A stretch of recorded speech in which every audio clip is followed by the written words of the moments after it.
Ini ada Arabic shawarma ayam, ini Arabic shawarma daging. Semua combo yang korang perlu makan shawarma ada dalam ni. Untuk ayam RM15, untuk daging RM19. Iha. Kalau dalam Arabic shawarma daging kita pakai daun ketumbar dengan bawang. Tapi rasa dia akan jadi sangat unik lah. Kita pakai 4 jenis sos. Yang abang tengah tengok sekarang ni adalah Arabic sauce. Yang base dia adalah sesame, bijan. Next kita akan letak sos yang kegemaran orang Melayu lah. Tak lari, dia ada pedas sikit, dia ada manis sikit. Of course sos cili kita letak dekat dalam ni. Ini jus delima, dia mahal sikit tapi dia akan tambah rasa masam dan jadikan shawarma dia makin unik.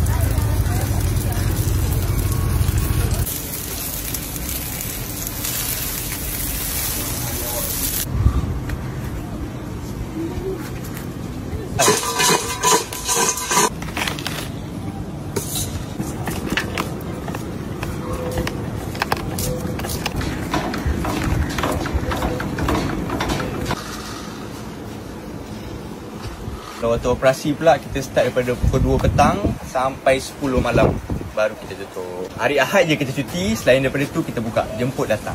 Dekat Kampung Melayu Kangkapulai berhadapan dengan Sekolah Agama Kangkapulai. Sampai di situ depan jumpa punya kedai kita, Stesen Shawarma.